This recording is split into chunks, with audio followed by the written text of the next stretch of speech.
Hello folks, this is Fish Daddy Jack.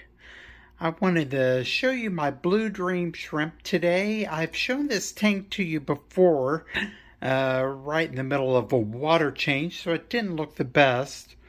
Well, today it still doesn't look the greatest, but this tank actually was not put together to look great. It was put together for these shrimp and also for raising nano fish like my celestial pearl danios that I like to breed. Today I would like to talk with you about not the shrimp as much as I would like to talk to you about the shrimp tank. I find in a lot of my Facebook groups that people ask about what kind of plants, what kind of lighting, what kind of filtration, uh, everything that is needed for a shrimp tank. And some of the responses that people give are actually quite surprising. Well, maybe not really, but I just want to tell you that you do not have to spend a fortune for a shrimp tank. You do not have to spend a lot at all. And I would like to kind of go over this with you. Now, today's video is mainly talking about Neocaridina shrimp, which is like your cherry shrimp, blue dream shrimp, your yellow shrimp, your pumpkin shrimp, your rilly shrimp, like your red rillies, orange rillies, stuff like that. So these are shrimp that actually prefer harder water, and that's what I want to talk with you about today. And this video is geared a little more towards the beginner, someone that would like to start a shrimp tank and just would like to set it up on a budget.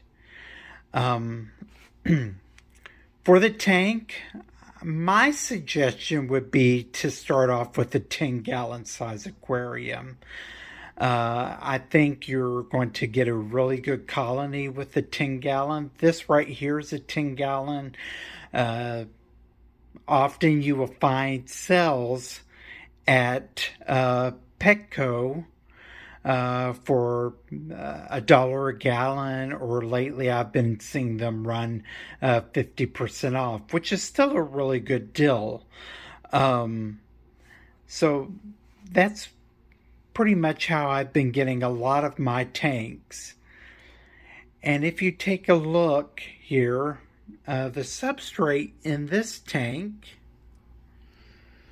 is nothing but some gravel.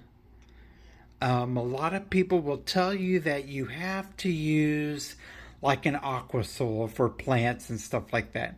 Aqua soil, some aqua soils are very good, but it's really not that necessary. In this tank, it's just solid gravel, and as you can tell, I'm growing some plants just fine. I've got some mosses now. Of course, in a lot of other cases, it depends on what kind of plants you're growing. But as you can see, this setup is really working well. And aqua soil is really not needed. A matter of fact, if you want to grow a lot of plants, instead of aqua soil, you can use sand. Sand is a good alternative. You do not actually have to have aqua soil. A lot of people recommend using like a coarse sand, but I found that you can even grow some plants in a fine sand. So that will work really well for your substrate. And gravel, there's all different kinds of choices out there that you can use for gravel. I prefer to use a natural look. Um, let's talk about lighting. Uh, so, a lot of people are going to say for your shrimp tank that you're going to need a really good light, like the Fluval 3.0 light is a great light. Well, it is a very good light, but again, that is highly unnecessary. A lot of plants will grow off of a budget light. This light that I have here is a one by Higer. It's their grow light. This one you can find on Amazon. It really will not cost you a whole lot of money. And it grows a lot of plants extremely well. You could take a look at these plants. I've got water sprite. I've got a whole lot of Soswastertang. I've got some Anubias, and I've got some Bucephalandra in here, and some hornwort. That's it. The Bucephalandra and the Anubias were just plants that were thrown in from some other tanks. And, they don't really have a rhyme or reason, but this whole tank was just pretty much thrown together. It's not meant to be a pretty tank. But yeah, now you're going to say, well, Fish Daddy, these are just low light plants. Yes, these are low light plants, but I have a lot of luck with Rotala, Indica in this light. Ludwigias grow really well in this lighting. Jungle Val. What else have I grown? Kabamba extremely well. I've grown the red Kabamba, the purple Kabamba really well in this lighting. So this light will grow any plant, just about any plant, very well. You will not have a problem growing plants with a lot of budget lights. So the Fluval 3.0, and sure there's some that are even better than that light. It's a highly unnecessary light. And also, if you're not dosing your plants with fertilizers and running CO2, then running a really high light is just totally unnecessary. Okay, and again, this is just geared towards the beginning fish keeper. Filtration. Okay, in this tank, I have a hang on the back filter. However, I would strongly recommend for the filtration to use a sponge filter. Just get a cheap sponge filter and a pump that'll circulate 10 to 20 gallons, and you will not go wrong at all. Your shrimp will graze on the filter, eating the biofilm off of it, and eating, I don't know, little particles of detritus and the algae that builds up on it. So you will not have a hard time with that filter. And you just really do not need a whole lot of flow.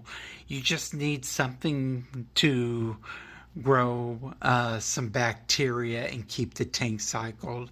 And really, when it comes to bacteria, your bacteria is found on the plants. Your bacteria is found on this glass surface. It's found in the gravel or the substrate that you choose to use. It's found in all of your decorations, like this cholla wood. It grows on all the surfaces. I know some people that don't even put filters in their tank. Now, some people suggest running matte filters. Those are huge sponge filters that run on the side of your tank. Um, those are good filters, but again, they are highly unnecessary. For the beginning shrimp keeper, you will do fine with just your everyday filter. You will not go wrong at all. And I've seen some people put together some amazing DIY filters. Um, and they say, oh, you must have these for your shrimp tank. Again, that's just so highly unnecessary. Just get yourself a basic sponge filter, and you cannot and you will not go wrong. Heaters.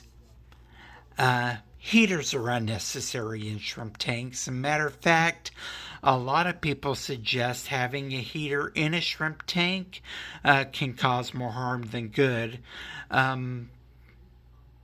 I thought it would be necessary because in the winter I keep my place relatively cool.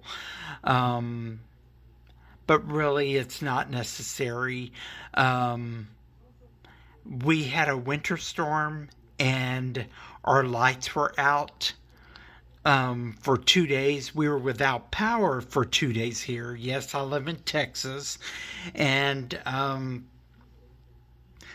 during that time, my tanks got down to the 50s. And when our power came back and everything, I lost a lot of fish. I lost 90% of my stock, but I did not lose any of my shrimp. So the heaters are unnecessary. They might not breed in temperatures that low, but they will live. And same goes with my celestial pearl danios. The heater is just highly unnecessary in basic household conditions. What else can we talk about here? Plants. A lot of people ask, what are the best plants to use? I'm hoping to get it on a video that will explain some really good plants that are good with shrimp. Now, you really won't go wrong with just about any plant with shrimp, but some basics are like what I have in this tank. Water Sprite. Water Sprite will grow really dense and it'll add a lot of coverage. I just have the roots pushed down into the substrate, which in this case is nothing but gravel. Hornwort. Hornwort just floats on the top of the water. Shrimp love to hang out in the hornwort, and they just graze on the biofilm that's on it. If there's some algae growing in it, they graze on that as well. And the Seswassertang, it's good coverage for fry. Just about all of these plants are really good coverage for fry. You will not go wrong with any of these plants. So, with this being said, you have a basis of a good shrimp tank. I put a little feeding dish in here. It kind of helps keep my tank tidy a little bit. But then again, you're still going to get some mulm buildup and stuff in the gravel, no matter how hard you try. When you do your water changes, I do not gravel vac my tanks. If you gravel vac your tank, you're going to end up sucking up your baby shrimp, and that is something that you want to avoid as much as possible. Well, you don't want to, if you're breeding for profit, you definitely don't want to suck up your profit down your hose. um, but if you take a look here, you're going to see that I have, well, I was showing some earlier. There is just a lot of baby shrimp in this tank. Look right there. You could see a little baby right there. And there's some babies that kind of go down within the gravel.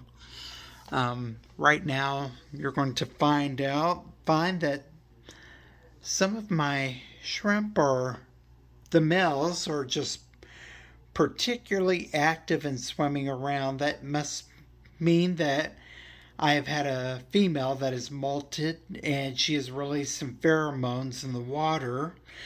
And so we got a bunch of males that are swimming around, and they are looking to mate with her. As you can see, I've got a lot of buried females in here. I say that, of course, and when I look for one, I don't show one. But I do have some buried females in here.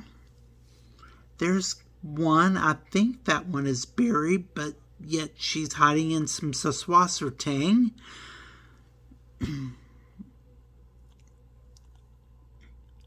I do want to remind you with all of my videos, I hope if you like them, I hope you will give me a like. And if you want to see more videos like this, I'm hoping you will subscribe. I would love to have you as a subscriber. If you have any comments or anything, please feel free to post them. I definitely will get back with you. I would love to hear some more comments about you and what you use for your shrimp tank. I hope you enjoyed this video. Goodbye.